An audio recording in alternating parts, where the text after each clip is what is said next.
Tere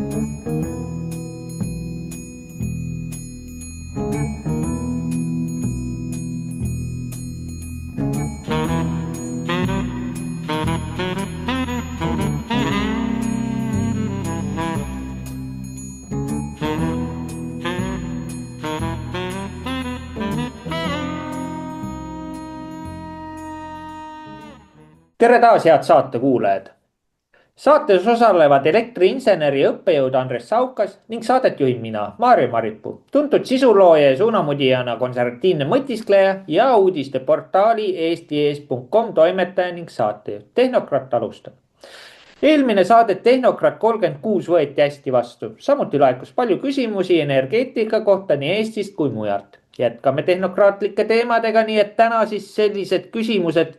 Kas Hiina kolmekuru tamm on reaalne või utoopia? Kas India loobub rohelise energia projektist? Palun, Andres.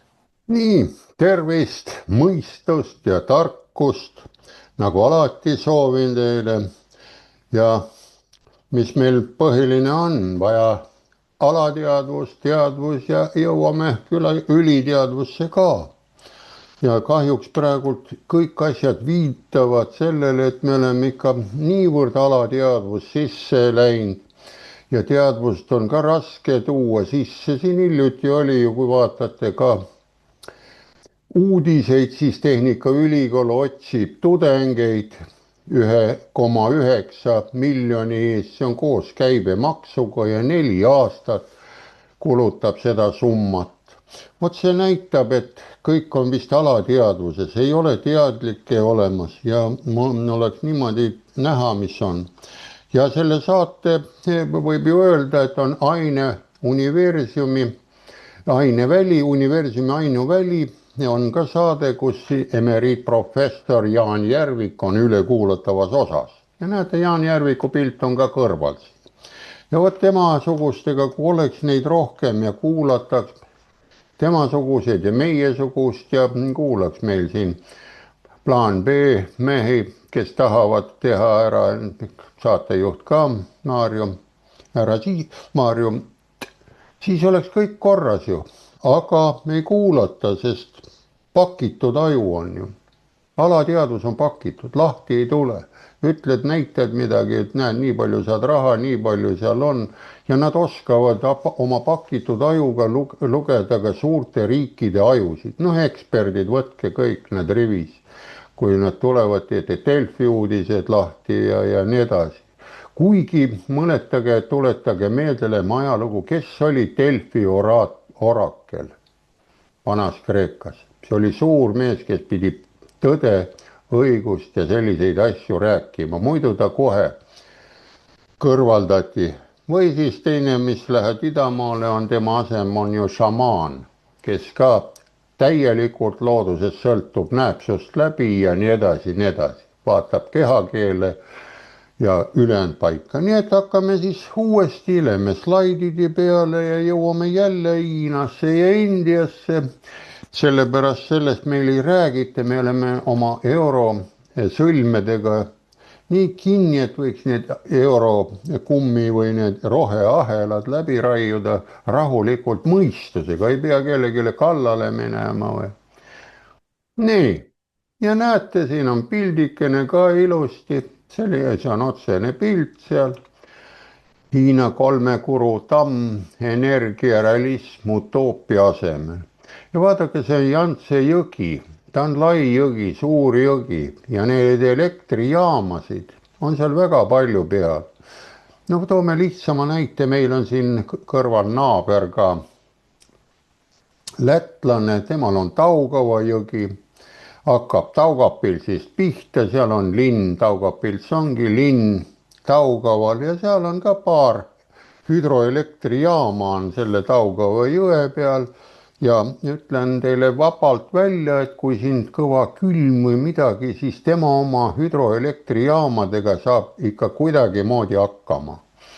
Aga kui meie ei tohi ahju panna seda kivisütt ja ei moderniseeri ennast siin, moderniseerime hoopis selle juhuenergiaga, kui on, et näete eelmine saade, kui te kuulasite siin, nädal aega tagasi, siis te kuulsite ka seal, et juhuelekter, et öösel, kui on pime, siis päikesepaneel ei anna ka voolu. muidu meie siin ei tea, aga need Saksa teadlased teavad sellest ja näete, kui ilus pilt seal keskelt tuleb, aga kui on seda vett rohkem, näete, ta teeb teised luugid ka lahti, 3 luuki, kui on vett rohkem vihmadega tuleb ja saab kohe 3-kordistada, aga kui ei tule, paneb selle luugi kinni ja küll ta paneb siis söökatlad käima ja on täidetud. nii, ja nüüd ongi, näete, võtame siis aja, võtame selle lahti ja ehk jõuab teie mõtetesse ka asjad.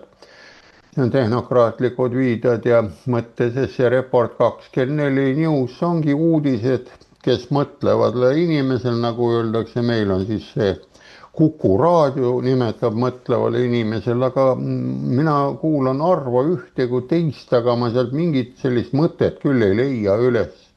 Need on kusagil juba leierdatakse pidevalt ja ei minda ajalukku ega ei räägita, ei võeta neid, nagu öeldakse, piitsa ja prääniku olukordi osale ette ja kui tuleb keegi mõistlik midagi tegema poliitilisele areenile, siis sellele kohe mingi silt külge ja plakat külge ja ei lasta inimesel töödki teha. Kuigi peaks olema teada kõigil, et 100 päeva on nii valitsusel kui ka linnapeal või sellel on ette nähtud alles aruannet hakata tegema. Tehnokraat teeb seal, ma ütlen, 2 nädalaga asjad paika. Ja kui ta on õige tehnokraat, siis ta lihtsalt koondab need teised ära, sest see ühekordne, näete, mis siin eelmine saates, kui oli 3-kordsed hinnad, miljonid on 3-kordsed, kui asi pankrotti läheb. nii, ja vaatame siis, samal ajal kui Hiina kindlustab oma energia tuleviku hiiglaslike projektidega nagu Kolmekuru tamm, vajub Euroopa ise tekitatud energiakatastroof. Siiski on palju võimalusi hüdroenergia intensiivsimiseks kasutamiseks. Vaadake siin, näete, kes võivad Euroopas hüdroenergia peale ka hooga minna, et abi tulla, sest arvestage, me oleme Euroopaga seotud, see ENSTO-E on see üldvõrk, mis koosneb ikka 5 eraldi osa võrgust, ANSTO ja mis seal kõik need on, kes uurida tahab eespoolt. Vaadake tehnokraadid ees, meil on nii selline pakk, kui tahate selle kokku panna, siis saate päris hea õpiku ka lõplikult kokku, mis siin ajaloos ja mis siin on toimunud. Samal ajal, kui Euroopa katab oma maastike tuuleturbiinidega ja päikeseelektrijaamadega, et toota vahelduvat ja ilmastikust sõltuvat elektrit, tugineb Hiina laiale energiaallikate valikule. Et eelmine kord oli, et ta lükkab ennast sealt juhuenergiast välja, ta tegi ära, see asi sai ammendatud, 5-aastaku plaani 15. enam ei ole kajastatud, et siis lähebki edasi. Ja lisaks tuuma, soe ja tuule päikeseelektrijaamadele mängib olulist rolli ka hüdroenergia. Jantse jõel asuv Kolmekuru tammi projekt pole mitte ainult tehnoloogiline monument. Meie otsime siin punamonumente, kui te mäletate, aga nemad teevad seal tehnoloogilisi monumente, nii et võiks natukene ka mõtiskleda, on need punamonumendid nii olulised. Inimesel teevad ta kõhu täis ja annavad sooja, kui lõhkuda ära. No lõhkujal momendiks võib-olla higiseks võtab naha, kui ta selle ära lõhub, aga tema pikka sellist kasu mina küll ei näe. Kui teie näete, siis see on väga hea. Ma ei oska midagi öelda selle kohta. Vaid ka energiapoliitika realismi sümbol. Näete, realism tuleb sisse. Realism on ju loodusseadused, reaalne olukord. Kui mul kõht valutab või pea valutab, sellel momendil on see reaalne olukord. Ja ta on looduslik olukord, ma võin seal midagi teha, võtta rohtu või midagi, ma saan tast lahti, siis on teine reaalsus jälle olemas. Ja näete, vastupidine rohelistele toruunistused, vaata torus, siin on hea pantud ära, ma tõlkisin ära, see võib olla tunnelunistus, me oleme ju toru sees kinni, me ei saa kuidagi kõrvale näha ehk tunnelis või metroos. me ei tea, mis seal teises on ja kus sõidame jõe alt läbi või jõe pealt läbi, siis me näeme. mis Euroopat demonstreerimine ehk tööstuse lammutamine poole viivad. nii, nüüd võtame tihedalt, saate numbreid, vaadata neid kogu aeg järgi ja võrrelda ja pakkuda ka variante, kes Euroopas käivad, kui ei ole siin mõtteid ja Euroopa see ajaleht saksakeelne on, ma tõlgin seda, saksa keel meeldib rohkem. ja perspektiivi mõttes palun 22 500 megavatti paigaldatud võimsusega toodab 3 Kuru tamm aastas keskmiselt umbes 100 miljardit kilovatt-tundi elektrit. alates ametlikust valmimisest. näete, ta valmis juba 2020, aga kas teie olete kuulnud sellest? ma selliseid asju loen, aga ma arvan, enamus teab, et midagi siin Ukrainas tehakse ja seal midagi tehakse, aga näed, see tamm, ma arvan, peab kauem vastu kui see möll, mis seal on, see lahing seal Ukraina territooriumil. ja see tamm ei hävita inimesi, see annab leiba ja sooja kõhtu aga Ukraina see asi kahjuks tapab inimesi päris suurel hulgal. eks pärast, kui see asi kõik Ukrainas lõpeb, saame ka numbreid teada. aga ma arvan, kusagil võib-olla tuleb jälle kuus sisse. võib-olla, nii nagu iga kord.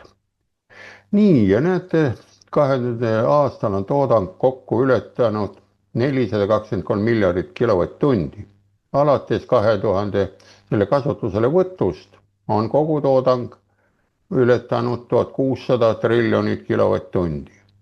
3 Kuru tamm ei ole lihtsalt mingi tamm, see on elektrijaam, mis varustab baaskoormusega suurt osa Hiinast.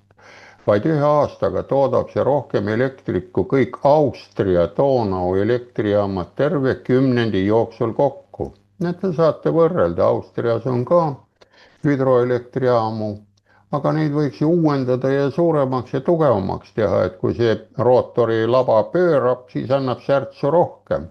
aga mõistust netu või kuidas see värk on, ei tule välja kuidagi või?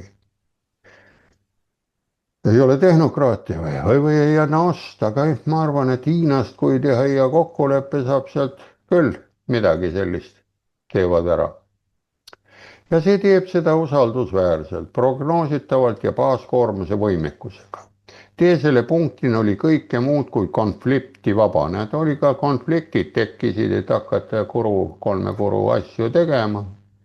ja vaadake, mis seal toimus tegelikult. isegi 1980. aastal, sellel ma tuletan meelde, pidi olema Nõukogude Liidus kommunism ja 1980. aastal Saksa teadlaste juures jooksis esimest korda läbi rohepööre sõna, siis hakati sellega tegelema. ja näete, siin Hiina poisid panevad ka 1980. aastat, kui projekt oli alles paberil olev visioon, andis lääs välja hoiatuste tulva.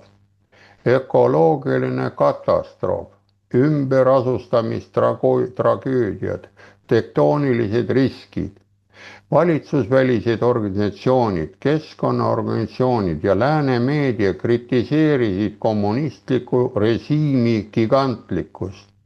loomulikult oli projektil oma hind. nüüd kuulake, see sobib ka siin meil mõtiskleda hästi tugev. ümber tuli paigutada üle 1 miljoni inimesi. no praegult me paigutame iseennast ka minema siit, 1 miljon meid on või on vähem. Sellepärast need, kes mõtlevad, elada ei saa, hinnad lähevad ära, siis see toimub paigutamine teistmoodi. ja terved külad kadusid veehoidla vee alla. ja näete nüüd, kuidas välja tuldi. kuid need kulud tulid kanda, sest juhtkond teadis, et pikas perspektiivis on riigi energiaalane isevarustus ülioluline. vaadake, siin on lihtsalt öeldud. Te olete lugenud ja kuulnud kindlasti, me oleme ju heade maavarade asjade otsas. see on meie varandus. aga kui me niimoodi kõrgete hindade ja ise tekkivate elektrihindade tõusuga oleme nõus ja ära läheme, siis on teine tuleb, ta teab, mis siin on ja ta rikastus, saab selle kõik omale. näete, siin on ise varustus ülioluline. piirkondlik sekkumine, mitte tuule- ja päikeseparkide laialdane keskkonna hävitamine. No, et see toimus, aga läheme edasi, mis siis nendest külade kadumiste külameestest sai siis. Kolmekuru projekt on Euroopas kaduma läinud energiapoliitika realismi kõige nähtavam väljendus. Hiina mõtleb aastakümnete, mitte seadusandlike terminite järgi. vaadake, ta oskab prognoosida ka sellist asja, mida meil enam ei osata, et järgmine aasta tuleb ka suvi, sügis, talv, poole aasta tagant need vahetuvad. aga tema oskab, mõtleb ka aastakümnete pärast, et ikka on talv olemas. aga meil ei teata, et talv tuleb ja varsti vaadake, kui tuleb esimene lumi igal pool, siis öeldakse, et talv tuli ootamatult. olete kuulnud kindlasti, kohe ajakirjanikud hõiskavad, sest sahad on ette panemata ja paljud autod on kraavis ja nii edasi ja nii edasi. ja näete, seadusandlikud terminite järgi tuleb meil millal. seadus ütleb, kliimaministeerium ütleb teile kohe otse ära, millal tuleb talv, millal ei tule. ta teeb kliimaseaduse siin ja vaadake, siin on kõik olemas. et mitte seadusandlikke termini, et võiks mõtelda ja kui Hiinas käia ja lugeda Hiina neid Konfutsiuse ja Taosi, Laosi ja nõelravi ja neid asju, siis näete, et seal seadusandlikke termineid ei ole. ja näete, ta ehitab oma infrastruktuuri strateegiliste kaalutluste, mitte arvamusküsitluste põhjal. nii et meil arvamusliidrid on väljakul, ükskõik mis on ja saamegi hakkama, eks ju. hüdroenergia, tuumaenergia, kivisüsi, päikeseenergia, kõike kasutatakse, kõike suurendatakse korralikult, kus maastikul on sobiv. sinna pannakse maha, kus ei ole, seal ei pannata. ja eesmärk on lihtne, maksimaalne varustuskindlus tööstusele, sõjaväelane ja elanikkonnale. vaadake, kõik olulised punktid nagu Sun Tzu, sõjaekspert, kui on ütelnud, et kui on riik tahab ellu jääda, siis tal peab olema tööstus, et inimesed saaksid tööl olla. teine on, mis asi, näete, sõjavägi, see, kes kaitseb tööstust kui ka inimesi. ja viimane on siis see elanikkond, kes elab kodus, pere toob lapsi ja niimoodi suureneb. ja näete, ta toetub lihtsale loogikale mesilasperele ka. näete, mesilasperel on ju ema mesilane, siis on töömesilased ja on see klestad ehk õukond. näete, neil on kõik olemas ja töömesilased, need ju arenevad, vahepeal on ta sõdurmesilane, kes kontrollib ja laseb võõrast mesilast ja haigust sisse sealt august. ja vot niimoodi, kui saaks looduse poolt elamise kätte, tahtmise, siis me elaksime edasi, aga tundub, et siin territooriumil ja ka Euroopas läänelikud nagu mõisted või läänelikud väärtused on nii moondunud, et seda nagu võib kasutada juba, ma ei oskagi öelda, võib ka sõimusõnana kasutada või õnnistussõnadena, ma ei oska. nii et seda mõelge ise, kuidapidi. mina mõtlen alati, kui münt on või raha, rahal on ka, vaadake, olgu ta paberraha, on ikka 3 külge olemas. ja mündil on ka 3 külge. vaadake, teinekord visatakse seda münti, ta jääb nagu põiki püsti, ääre peale seis. paberraha ka keerake natuke kolmnurka ja pange ta püsti, saate püsti küll, sirgelt ei saa, aga peab olema väike konks sees, üks pool, ütleme liberaalne pool need ja see konservatiivne pool, ütleme, nad liginevad või niimoodi ja seisab ka kolmes küljes, aga muidu, kui makstakse, siis vaadatakse kahte külge. Kas ta ei ole vale raha, kui on trükitud, ühel pool on mingisugune silt ja teisel pool on paljas pilt, siis ta on koopiamasinaga kodus tehtud. näed, see on selline lihtne põige jälle, et aru saada loodusseadustest, sest Euroopa energiapotentsiaal on tohutu, isegi fossiilkütusteta. ainuüksi toona ääres saaks tänapäevase turbiini salvestustehnoloogia abil töötada tohutul hulgal baaskoormusenergiat. palun, paneks Euroopas Donau hüdroelektrit tootma, näed, siin ütleb, et turbiinidega sobib ja salvestuspump-tehnoloogia on olemas ju, nii. sama võib teha Austria, saaks olemasolevate jaamade tõhusa kasutamise ja laiendamise abil katta märkimisväärse osa oma elektrienergia vajadusest kodumaise hüdroenergiaga. näete, Donau juures on mitu riiki vist, mõelge, kes on. Austria on suurem, näete, tema saaks hüdroenergiaga teha.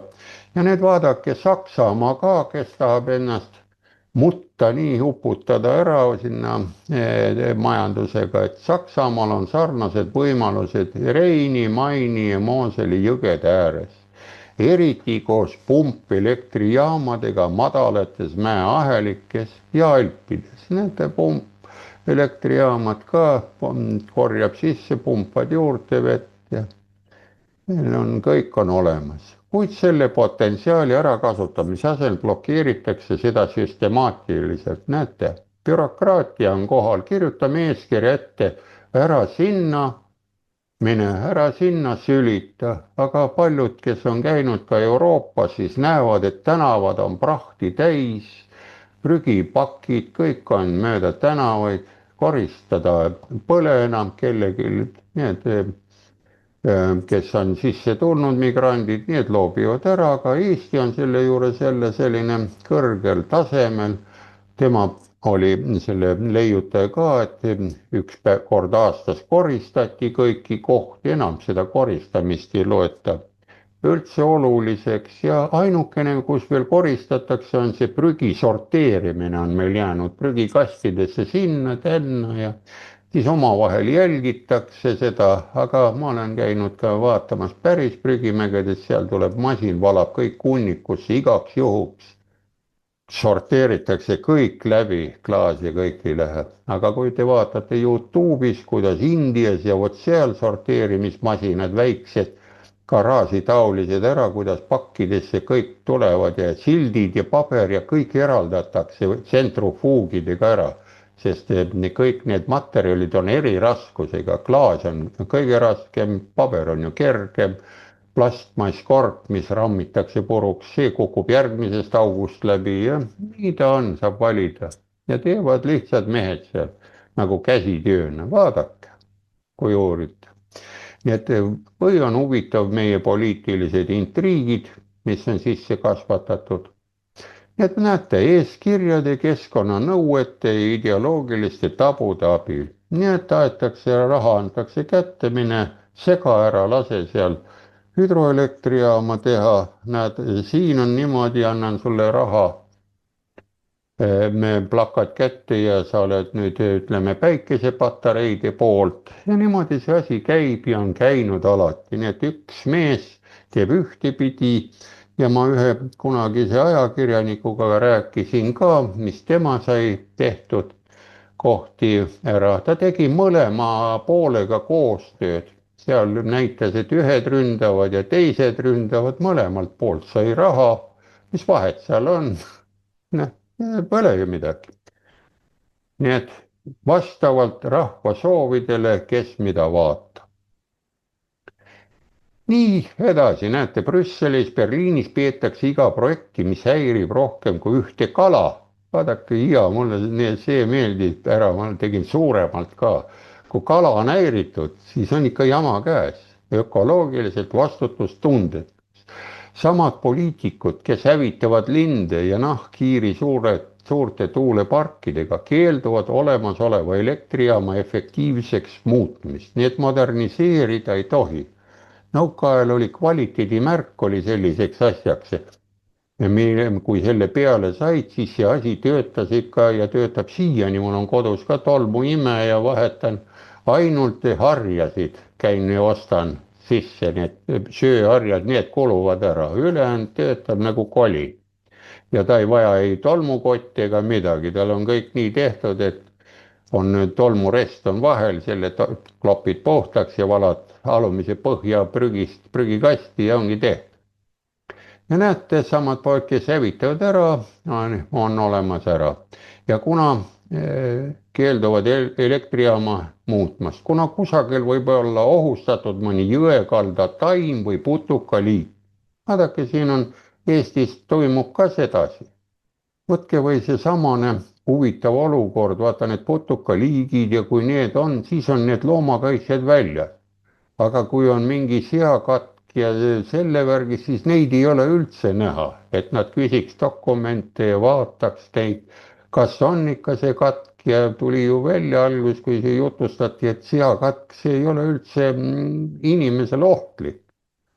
Tuleb välja, et siis siga õpetatakse teist siga sööma või ma ei saa aru, no jälle olen mina tupikus ja ummikus, ma ei oska öelda, vot see on see tehnokraadi värk, ta tahab medali kahte külge ja külje pealt ka veel vaadata, nii et kui üks räägib ühte, siis teine ja minul on see sõber, on see Rene Descartes, see vana Prantsuse oma, tema ütles, et kui iga asja peale kui kahtled, siis mõtled ja kui mõtled, oled homo sapiens, mõtlev inimene, lihtsalt on välja öeldud. Nii et vaadake, samal ajal kui Hiina käitab 22 500 võimsusega turbiine, vot see oli see 3 korust oli juttu, kui te mäletate. Arutab Euroopa veehoidlate eemaldamist, et taastada looduslikud jõesängid. Euroopa hüdroenergia ei ole tehnoloogiliselt vananenud. Näete, see on poliitiliselt lämmatatud. Väga hea lause, poliitikud, kasutage seda. Ja vaadake, mis siin ütleb ka ära, et tuleb looduslikud jõesängid säilitada. Tähendab, meil tehakse looduslikud sood siia sellepärast, et vana maaparandus juhtis kraavidega ja teeäärsete truupidega selle liigse magevee jõgedesse, Emajõkke või Pärnu jõkke või igasuguse jõkke ja see läks merre rahulikult ja kalad said ka ilusti värsket vihmavett ja muud ära, kalavarud olid suuremad. Aga kuna nüüd tehakse sood ja soos minge proovige mõne kalamehe käest küsida, las läheb õngega ja istub soo äärde ja viskab õnge vette, kas ta sealt mõne kala saab kätte. Proovige. Seal on ju väävel ja kõik selline kraam, mis tuleb, ta ei ole puhas, käärib seal, soo ju laguneb. Nii et mõtisklege, kas on looduse poolt või looduse vastu need looduse võitlejad, need loodus nagu on. Ja näete, siin ütleb ilusti, et Hiina näitas 3 kuru paisu projektiga maailmale, mis on võimalik, kui energiapoliitikat kavandavad insenerid, mitte aktivistid.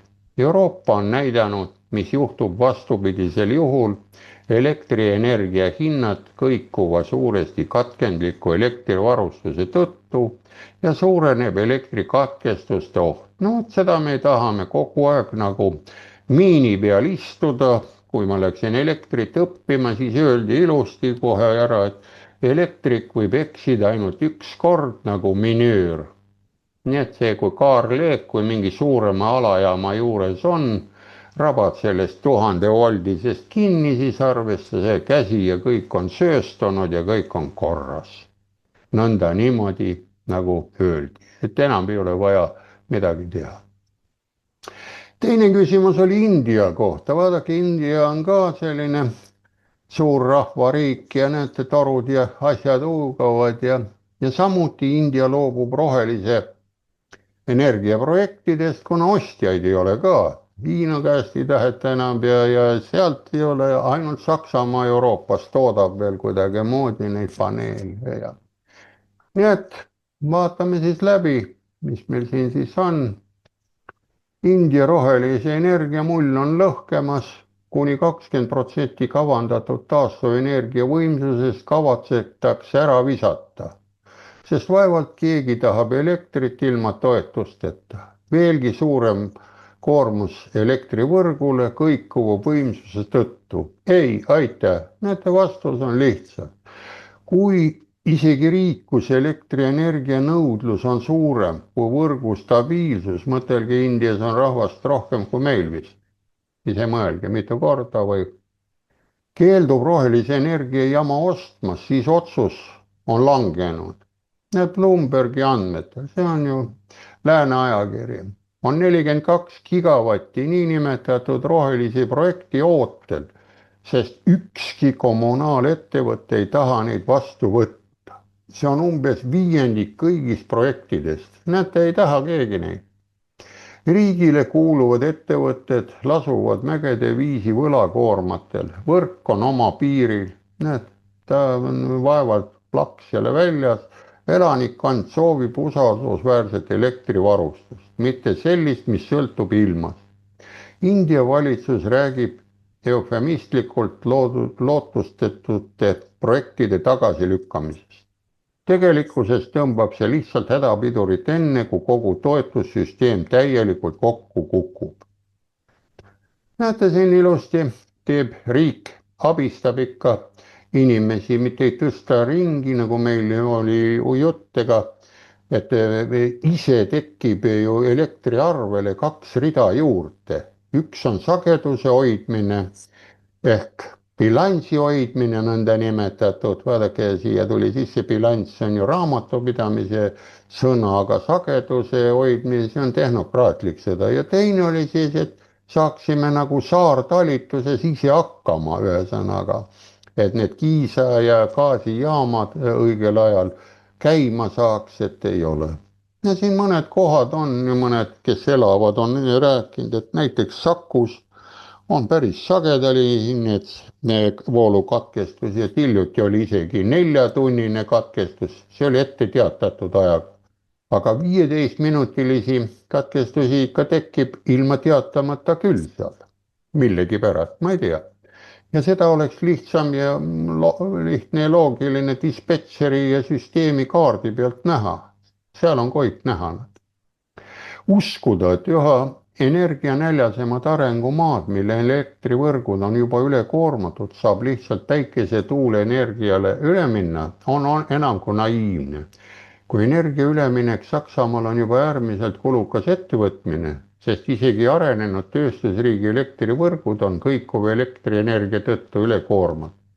Siis kui suured kulud on kiiresti arenevale riigile, kus on üle miljardi elaniku. Nüüd ma küsisin ennem, et kui palju inimesi, need siin ütleb ette ise. Väidetavalt jätkusuutlikud projektid sõltuvad toetustest, garanteeritud soodustariifidest. Niipea kui need toetused vähenevad, on uus ja vapper roheline energiamaailm vaid kokku varisev kaardimaja. Vaadake, kui hea sõnalaud, vapper roheline tuleb, kõik kaitsevad teda, jäljed, rauhajäljed ja kõik nad riidlevad. Nüüd, kui India järk-järgult kaotab rohelise elektri pikamaa ülekandetoetused, paljastub ka seal energiapöörde tõeline pale. See toimib ainult siis, kui keegi teine maksab. Uued projektid peavad ise katma 25% ülekandekuludest ja ainult sellest piisab, et tulus tuule- ja päikeseenergia äri seisma panna. New Delhi poliitikutel on vähemalt veel julgust pidurit tõmmata. Nad on julged, sest mõelge, kui miljard eranikku järsku üles tõuseb miljoni vastu, saab ju Euroopas siin meie poliitikutele ruttu autole selga, põraki üle piiri minema ja polegi häda kedagi, kui rahvas järsku vihastab mingil variandil. Tavaliselt alati on selline sõnastus, on juba vanast ajast, et iga revolutsioon sööb volinikud või tekitajad või nende organisaatorid teinud, et sööb oma lapsed. Berliinis kaevaksid nad ilmselt hoopis uusi miljardite eurodega suurust rahaauku. No nii, tuleme siis suurele ekraanile.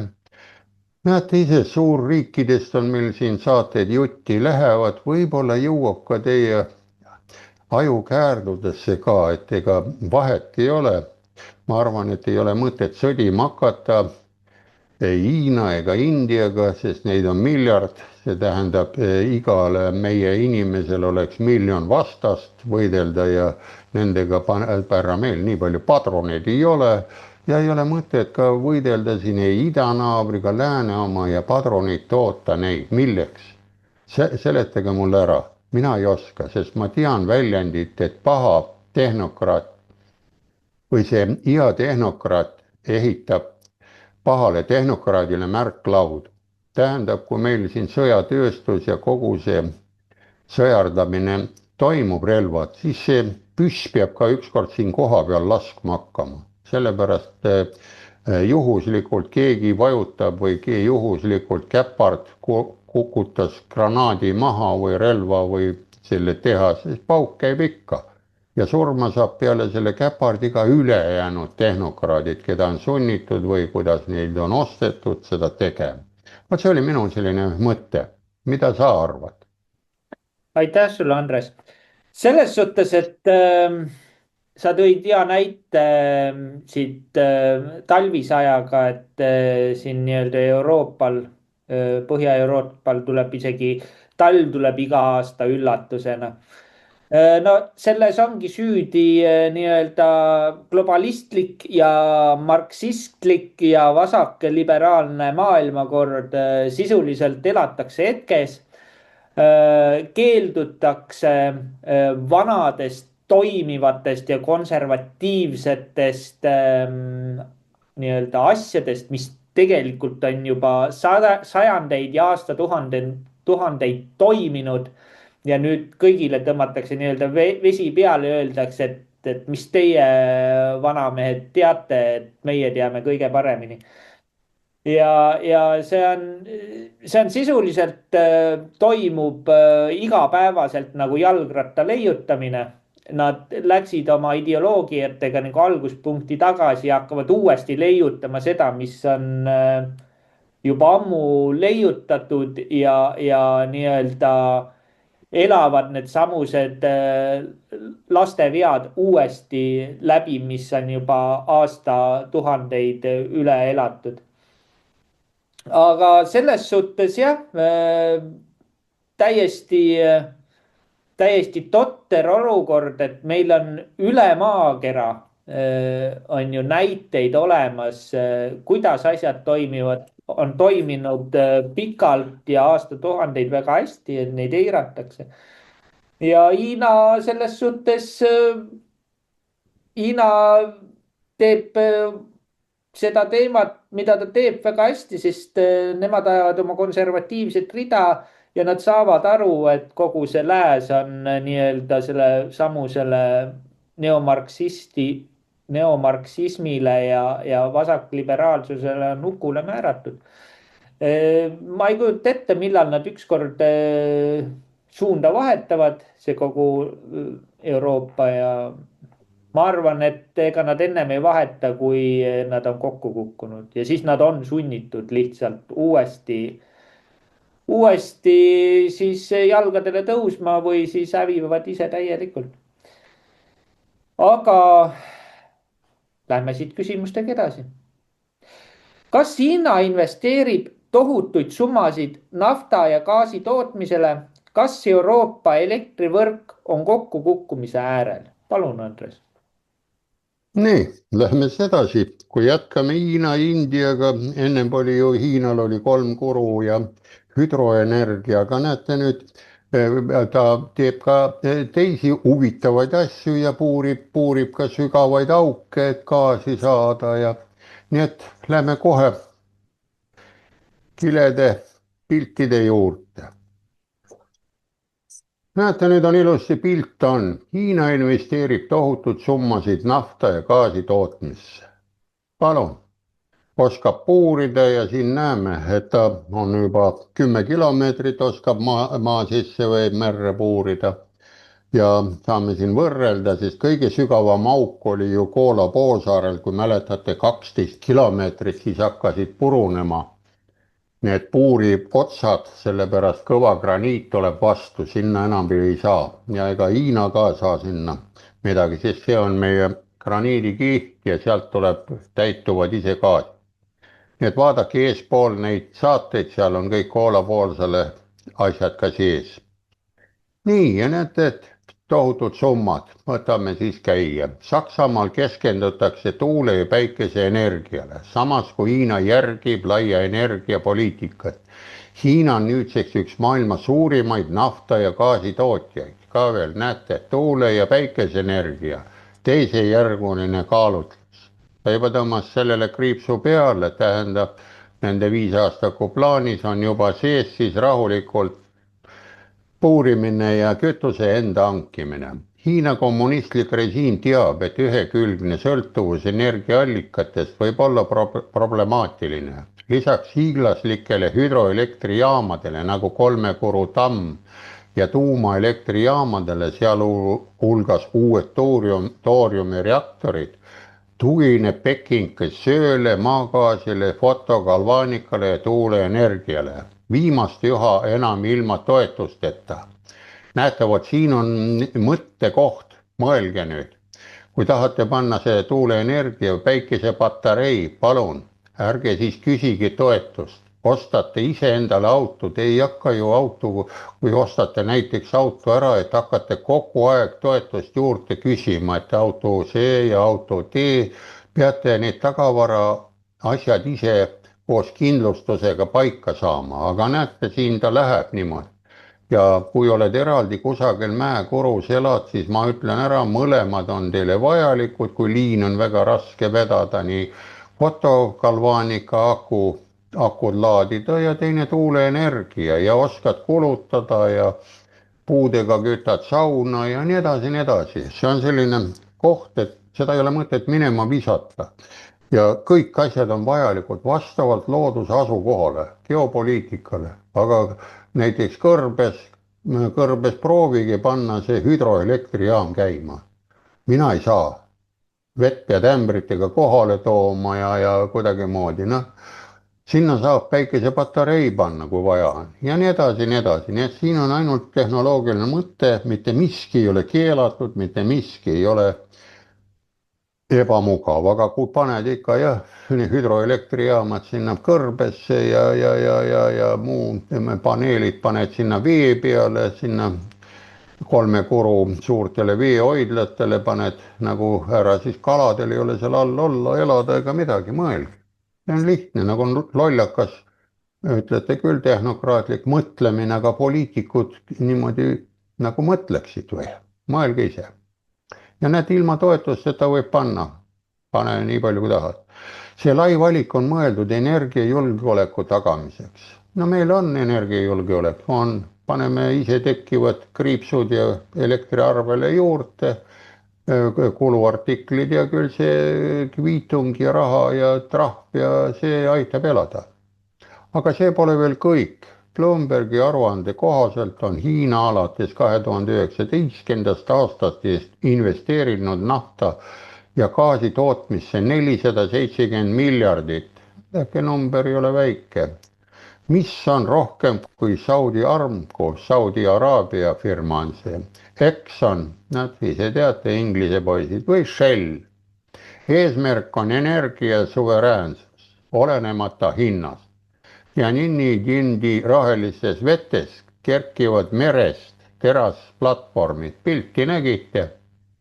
siin Bohai lahes ei kaevandata Hiina mitte ainult toornaftat, vaid töötab ka oma riikliku iseseisvuse poole. nägite, pildil oli näha puuri ja nüüd tuleb ka juttu, kui sügavale nad on ka jõudnud juba puurida, sest ei ole ju omad veed, on ju omad territaarveed on. Eesti on ainult selline, et ta võib peatada neutraalvees igasugused varilaevastikud või varjudega laevad kinni. aga hiinlane on nii suur, et tema peab puurima enda vetes või kuidas teie arvate, mina ei saa jälle aru sellest asjast. nüüd viimasel ajal muidugi ei räägita, et on vaja mingid laevad ja mingid kaabli ja värgid teha, aga veebruari saadet võite vaadata selle aasta, seal oli, kuidas lahti ühendame ja kuidas jälle tõmbas see ka teine ankur katki seal kaabli, mida ma siis ei uskunud ja ei usu praegult, et ta niimoodi toimetati. ja tulevad mingid ära, et see Nord Streami gaasijuhtme ka mitte ei lasknud idanaabrid, vaid hoopis teised mehed ja no kuidagimoodi asjad niimoodi, no ma ei tea, muutuvad kuidagi ajas. vale muutub tõeks ja tõde muutub valeks või kuidas see värk on? aga kui mõtlete loogiliselt, tehnokraatlikult, võtate kohe rahatähe ette, vaatate ühelt poolt, teiselt poolt, on see õige rahatäht, siis teid ei tüssata. ja mul on ka küsitud, näiteks helistavad need igasugused sullerid ja sukkerdajad telefoni peale. mina olen soovitanud ära kuulata, millal ta ise ütleb ja siis kuulete ära, kes on. sest kui teie lasete ühe lause näiteks minema, ma olen nii palju kuulnud, siis tehisintellekt suudab juba teie häält kasutada teise juures, teie tuttavate juures, juba lausete kokkupanemisel, ta loeb sisse ka teie hääletooniga ja ongi, te olete nagu tegelinski, vot see on selline lihtne värk ja kui ta seal teisel pool ei vasta, lülitab ise välja, siis näete, kas ta teinekord veel helistab, rohkem ta ei helista. arvuti juba otsis välja ja ma olen proovinud niimoodi, nii et paljud on niimoodi mulle tänu avaldanud, et jah, sealpool hakkab ei tea mis keeles rääkima, vene keel on põhiline nagu, sest ja inglise keelt praegu ei ole ja no vot, ja näete nüüd, mis siin siis naftakompaniid Hiinas on. 3 suurimat riigile kuuluvat naftakompaniid, Petrochina, Sinopec ja Snaps toodavad nüüd kokku rohkem naftat kui paljud OPEC-i riigid. palun, OPEC on ju OPEC, vaadake, kes need on.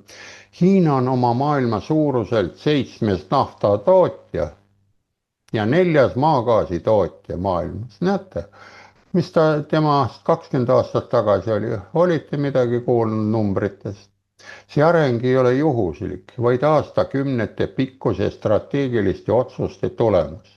juba 1950 aastatel pärast Nõukogude Liidust lahkulöömist mõistis Mao Zedong, et energiasõltuvus tähendab poliitilist sõltuvust. näete, kas meie oleme praegult sõltuvad? ei, me paneme omad meie elektrijaamad kinni ja siis tunneme, et me oleme sõltumatud, kui näiteks praegult, kui Soome ja Norra ja need jäävad elektri enda rahva jaoks ja sealt kaabli otsast midagi ei tule, istud seal maas ja ootad, millal voolu tuleb. noh, siin on igaüks oma eest, see on eluaeg olnud nii loomariigis kui inimkonnas, et ainult loll usub teistesse, aga tark teeb ise, nagu öeldakse. ja selle kohta ka on ju ütlus, et loll, see tark leiab lahenduse, aga rumal leiab põhjuse. noh, põhjused mitte teha seda tööd, põhjused, mis tuleb ja miks ei tule ja no see on lihtsalt vanad sellised laused vahele mõistendid. nii et näete, ja siis 2010 aastatel taas elustas Xi Jinping selle idee, seekord ülemaailmse majandussõja kontekstis, kuigi lääne analüütikud irvitasid selle üle, et Hiina ei suuda oma vananevatest naftaväljadest kunagi kasumlikult ressursse kaevandada, osutus tõeks täpselt vastupidine. riigile kuuluvad ettevõtted teenisid rekordkasumit. selle põhjuseks on asjaolu, et Hiina Rahvavabariik investeerib lisaks vanadele naftaväljadele ka kõrgtehnoloogiasse. Bohai meres teostati avamere puurimist kuni 10 kilomeetri sügavuseni, kiiremini, tõhusamalt ja kulutõhusamalt kui lääne ettevõtete võrreldavad projektid. SNOX lühendas aega avastamist esimese tootmiseni 3 aastalt 2. Näete, see on nõuka värk, oli ka 5-aastaku plaan 4 aastaga, aga siin on näha, millised tulemused, lääne poisid on põlvili, aga Nõukogude Liidus oli ainult meil oli teada, et me tegime 5-aastaku plaani 4-ga ja me andsime tasuta Nõukogude Liidu kütust muidu välja, et saada natukene politrukkidele raha ja kõndimisringi, ülejäänud elas vaesuses, ütleme niimoodi, väikses, suust suhu. Saksamaal ei ole see aeg isegi piisav, et planeerimisfaasis bürokraatiast üle saada. Näete, nad ei saa 3 aastaga mitte midagi otsustatud ja see ongi see põhiküsimus. Nii, lähme siis vaikselt ja rahulikult edasi. Saite nüüd Hiinast teada midagi. Ja vaadake, siin oli eelmises saates ka juttu ja siin ära, no vot see on nüüd dispetšerruum. Tehtud üks pildikene, näete, need kõik vilguvad, igal ühel on oma jupp käes ja niimoodi see vaadatakse, kuidas on. Nii et siin kui sisse lähed, ega mitte midagi võõras sa ei saa pilti teha. Näed, seal on suur kaart, millised on kollased ruudud, kuhu ta läheb. Siin kindlasti näete, siin nurgas, siin paremal pool on sagedus jookseb niimoodi nagu südame impulsid, see kardiogramm jookseb ringi, nii et see elektri pool ja arsti pool on sarnane ja inimkeha on ka looduslik, teda ei saa kuidagi rohepöördesse ka nii lihtsalt viia, proovige.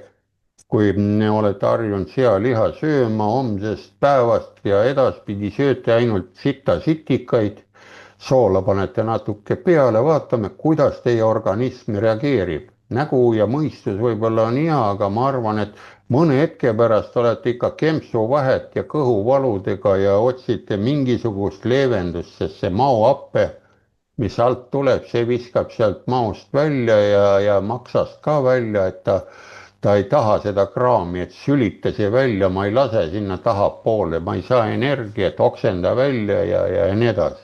Vot see on nüüd, ütleme, inimorganismi pool, aga praegult meil ei ole midagi, rohepööre ja me oleme valitsuse tegevusega nii nõus ja ühineme kõigiga nii üks ühe ja teine teisega, aga süsteem ei liigu, stagnatsioon on. Nii et ühesõnaga see toit ei seedi meil, mis kõhus on.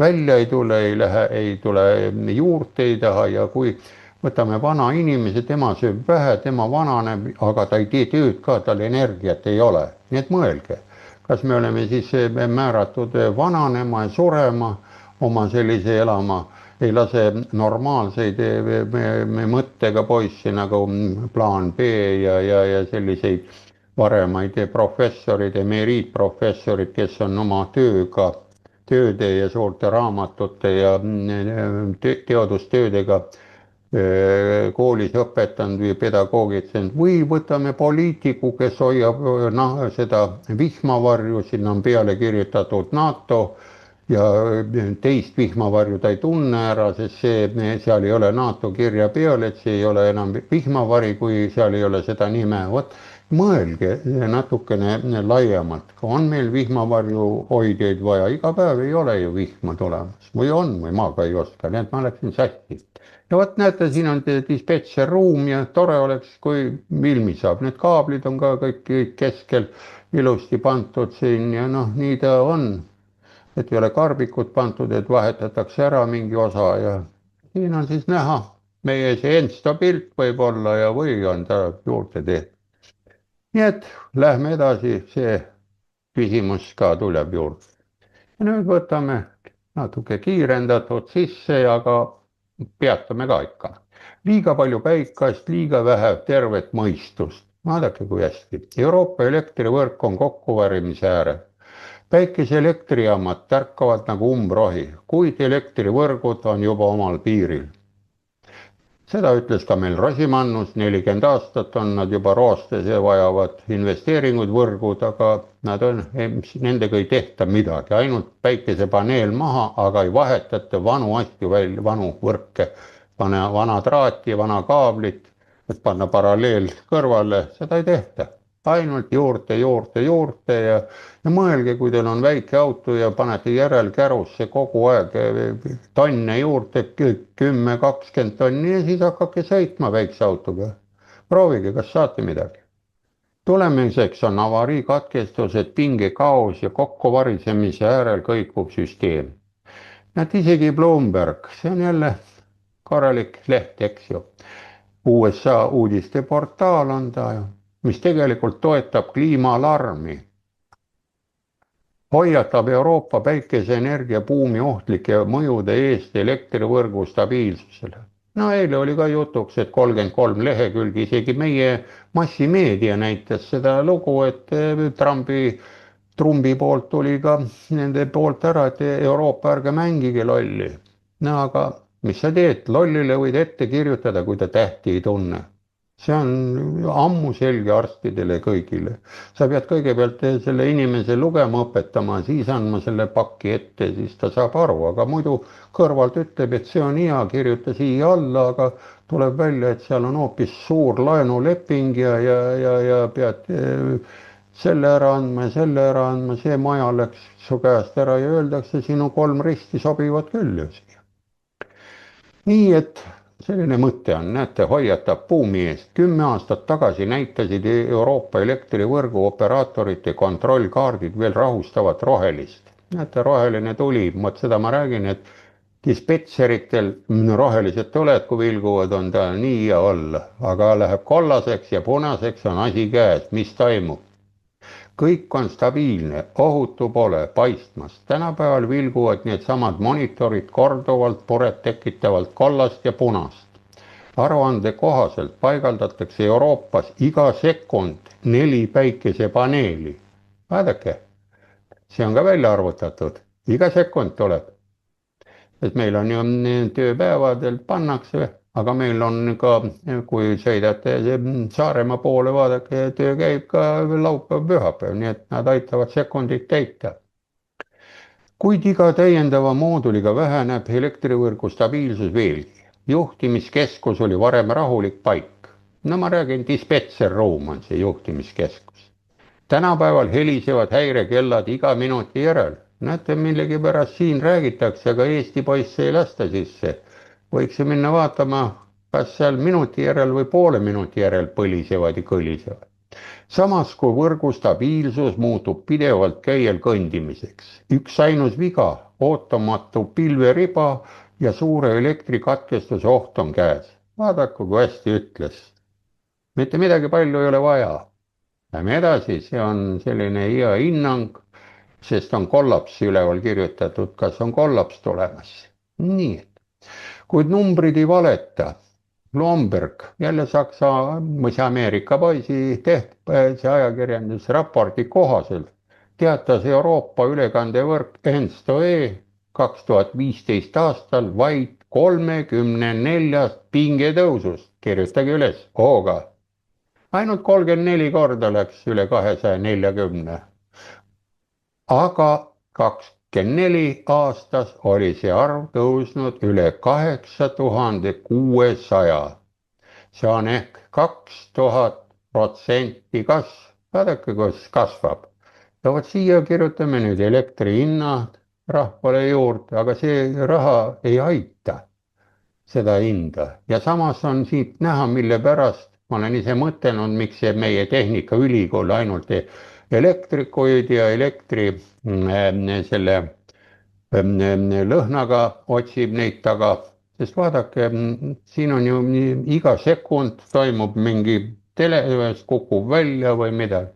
Lihtsalt öeldes tähendab see häiret, peaaegu iga tund on häires. Näete? Nii et maja põleb. Näiteks Hispaanias, mis ehitas oma päikeseelektrijaamad tõelise kullapalaviku ajal, pidi sel aastal toime tulema aastakümnete suurima elektrivõrgu katkestusega. Mäletate, aprillikuus oli vist. See mõjutas üle 50 miljoni inimese. Meid on 1 miljon, noh, võtame voolu meilt ära, siis ei ole hädagi häda. 50 on natuke suurem kui 1 miljon või kuidas te arvate? Mõelge kaasa. põhjus päikeseenergia ületootmine, mis sõna otseses mõttes lõhkus elektrivõrgu. Varasema usaldusväärse ja prognoositava elektrienergia voo asemel on elektrivarustus tuule ja elektrijaamade leviku tõttu muutunud ettearvamatuks ja ebakindlaks. Tegelik probleem on aga inimtegevusest tingitud. Näete, me ise teeme, mitte keegi ei tee, ei tule ei vares ega kalkun ega elevant, siga ei tule tegema. Aastakümneid ehitati Euroopa elektrivõrku prognoositava ja järjepideva energiatootmise jaoks, tuumaenergiast, kivisööst ja gaasist, kuid neid allikaid ideoloogiliselt demoniseeriti ja suleti, samal ajal kui päikese- ja tuuleenergiad, mis sõltuvad ilmast ja on kontrollimatud, ülistati päästjatena. Näete, siin on lihtne muinasjutt, kui tuletate meelde, kuningas on alasti. Tulid ja tehti ära muinasjutus, et kuningal on oi ilusad rõivad seljas. Ainult üks väike laps seal küsis, aga miks kuningal ei ole riideid seljas, siis kõik vaatasid üksteisele otsa ja said ka aru, et tal ei olegi riideid seljas. Ja näete, siin on see samane variant, nii et ajaloos on kõik asjad toimetavad täpselt samamoodi, nagu nad varem toimetasid. Nii, läheme siis edasi sellesamase Bloombergi jutuga. Samal ajal võetakse kasutusele absurdseid erakordseid meetmeid, päikesepargid peaksid vabatahtlikult oma elektritootmist vähendama ajal, mil riik sõna otseses mõttes elektrist üle ujutab. Ei ole sellist elektroonikat, inimesed, et päike tuli ja ta teab ja edasi. No, üleriigiliselt tuleb osta ja paigaldada üha rohkem võrgustabilisaatoreid, sest kõikuv elektrivarustus on ju ettearvamatu, kuid tagajärjed ulatuvad tehnilistest probleemidest kaugemale. Turg ise on muutumas tasakaalustamatuks. Elektrienergia ülejäägi tõttu langevad hulgihinnad regulaarselt alla nulli. Elektritootjad peavad oma energiast vabanemise eest maksma. No kellel päikesepatareid toodavad juurde, ta peab maksma selle eest või kinni lülitama. 2019 aastal oli Saksamaal vaid 2% elektritundides negatiivse hinnaga, näete, ainult 2 ja 2024. aastal 5%, üle 5%. Sakslased, kes on ise ülekoormatud, üritavad seejärel üleliigset elektrit endasse neelata. Kuid isegi sellisel ajutisel lahendusel on omad piirid. Varem või hiljem tuleb terved varustuspiirkonnad tahtlikult sulgeda, et kaitsta rahvusid ülekoormuse eest. Vaata, seal hakkavad lahti tulema lühisvoolud ja paugud, matsud tulevad. Ja nüüd kuulake, sest ülekoormatud võrgukomponentide varuosad on napid. Pole neid. Uue suure trahvo tarneaeg on praegu kuni 5 aastat. Vaadake, kui ilus on. Tuuliku saad kohe kätte ülehomme, aga trahvu saad 5 aasta pärast, kui see maha põleb. Seetõttu kaaluvad võrguoperaatorid nüüd, kas nad eelistavad elektrit mõneks tunniks katkestada, nii nagu Sakus seal 4 tundi oli katkestus ja 15 minutit, või riskida tervete süsteemide kaotamisega mitmeks kuuks või kauemaks. Kui põleb trahvu maha, siis on tehtud.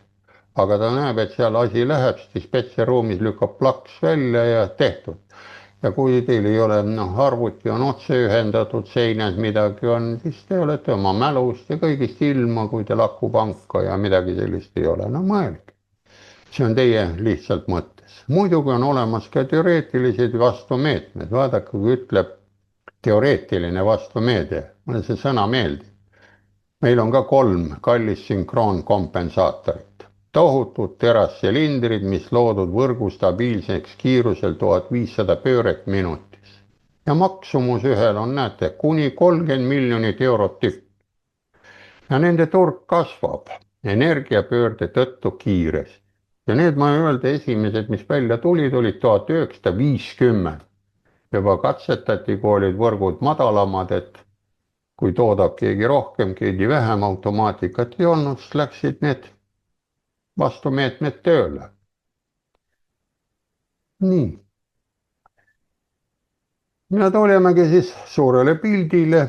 tänaseks peaks nagu olema ajul üksjagu mõtlemist, fakte ja numbreid on üksjagu, saab üles kirjutada, kontrollida ja kes julgem tehnokraat seal valitsuses, poliitilisel eelil, võiks selliseid fakte võtta. vaadake, Bloomberg, Trump, Saksa, Ameerika on siiamaani nagu sõber või ei ole enam, et tema eeskuju ja tema mõtteid mõlgutada ja üle võtta, või on mingisugune seal Saksamaal mingi sõjatööstur või kes on huvitatud, sõjatöösturid saavad raha, sest nemad võtavad kindlasti need Opeli ja muud autode ehitajad, insenerid üle ja inseneril on ükskõik, kui tal kodumaja on sees, ehitab siis ka paharettidele ka neid asju valmis ja ongi kõik, et ellu jääda.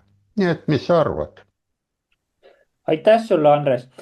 no mina kuulan siin, noh, saateid ja saateid olen kuulanud ja seda katastroofilist olukorda, mis Euroopas üldse selle energiapoliitika ja rohepöördega on. mul tekib iga kord see küsimus, kaua Euroopa vastu peab selle rohepöördega, et no siin, nii kui sa ütlesid, et needsamused elektrijaamad ja seal need administraatorid ja kes seal kõik tuled vilguvad ja see kogu süsteem on nii-öelda ülekoormatud, kõigub. kaua see süsteem vastu peab? niimoodi, et kas see lõpebki siis lõpuks fataalsete tagajärgedega, et see kõik kukub kokku, kogu see elektrisüsteem ja kogu Euroopa on pime? Andres. muidugi niimoodi ta lõpebki, vaata, kui ei taha, kui on mingi kõhuhäiregi või mingisugune ära, et tahab minna, proovige seda kinni hoida, kui on mingisugune toidumürgitus. Lähete, jooksite WC-sse ja eespoolt tuleb välja, oksendate ja joote vett ja joote alust või mingit tabletti võtate, et seda korda panna. ja te kohe ei lähe sedasama jama võtma, sest see toit on hapuks läinud. Te ei viskate selle toidu ära, te mõtlete kohe, kust te saite selle laksu kätte. ja vot praegult on siin ka, et ainukene, kes siin maailmas ju praegult või Euroopas on Sloveenia, Ungari. Nemad tegelevad praegu energeetikaga, nad on aru saanud, nad suhtlevad hiinlastega, suhtlevad venelastega, suhtlevad eurooplastega. Need ainult, mis ei taheta nagu minna, siin et tuleks siia Eesti omad, et energeetika poole mehed kutsuda sinna, et võtaks tehnokraadid appi, siin ei ole midagi, sest tehnokraat istub ja tal on kõik, ta teab, mis ta teeb. tehnokraat on alati kaitstud, tal on varugeneraator, varusokid ostetud, ta ei osta neid topert kikilipse, mida viia sinna börsile, siin üks laulja, kes propageeris neid Covidi süste suurelt ja nüüd hiljuti oma kikilipsu pani börsile ja osteti suure hinnaga ära, nemad selliste asjadega ei tegele. ja tuleb leida just tehnokraadid ära, kes ei suuda poliitikas olla. ja tehnokraatide ja poliitikas on ju, võtame lihtsa näite, nagu oli Kirill Teiter, ta oli Päästeameti peadirektor. ja ta oli korralikult, käis seal Riigikogus, aga ta ei saanud enam olla, ta istus seal kohvikus, vaatas telekast ja limpsis seal konjaki. ja pärast, kui ära sai, siis läks viinaravile ja noh, ise ta tunnistas, et mul oli niivõrd igav ja olla, et vähemalt natukene meelt hoida üleval. ja vot see näitab, et poliitiku tegevus, kui tal ei ole sisu, on tühi töö. ja kui sa tühjalt kogu aeg saad palka või midagi, sul see aju tühjeneb kogu aeg juurde ja tulebki kollaps, nii nagu siin lõpus oli Euroopas, aga kollapsid saab ära hoida väike riik kiiremini. meil on see aeg, võtke ära, millal see Euroopa Liit tekkis koos Inglismaaga. Inglismaa läks 2000 välja, 6 aastat ei ole enam Euroopas. aga selle asemel tuleb nüüd spordivõistlustel, olümpiamängudel Iisrael, kes on Aasia poole pealt. no et niimoodi see ei, mitte spordi, vaid Eurovisiooni laulukonkursil tuleb Iisrael, ma lugesin. siin ongi nüüd geopoliitika on segamini. nii et ainukene võimalus on praegult ikka võtta need emakid ja need kõik need suured planeedid ja plaanid, mis on ette võetud. Me ei ela ju Nõukogude Liidus plaanimajanduses. Me elame ju kus? Me elame kapitalistlikus majanduses. Aga ei ela ju enam, kui niimoodi võtta neid põhiteesid, aga on vaja see taastada, et me sinna saadaks. Ja tulebki õiged mehed minna, kes oskab raha lugeda, et 2 + 3 annab 5 kokku, aga eraldi nad ei anna 5 kokku, kui nad eraldi mõõdavad. Ja parema käe ma olen selle toonud, parem käsi või vasak käsi ja kingapaelad on, me ei saa ühe käega kingapaelu kinni. Nuta või naera, saab kuidagi, siis me peame kummiku ostma. Kummik enam ei sobi ju kõndida, ütleme, väärikal inimesel, see on talumehe tööjalats kummik või midagi, mida ei ole. Ühekäeline saab ka niimoodi, ta kohendab ennast elama selleks, selle ühe käe puudumise tagajärjel ja nii edasi, nii edasi. Aga miks me peame minema? Küsige inimesed enda käest. Ja vastus on lihtne, inimesed, valige endale, nii nagu Indrek Neivelt ütles, Eestil puudub pearaamatupidaja ja peaenergeetik. Ja asi on paigas. Aitäh, no mainisid siin Kirill Reiterit, et ta oli siis sõltumatute kuningriiklaste nimekirjas oli, valiti siis 6314 häälega Riigikokku. Et kuningriiklased siis noh, kas see sund lõpetati minu meelest see partei sisuliselt? Aga siinkohal aitäh, kallid kuulajad, et meid taas jõudsite kuulata ja kõike head ja nägemist. Nägemist.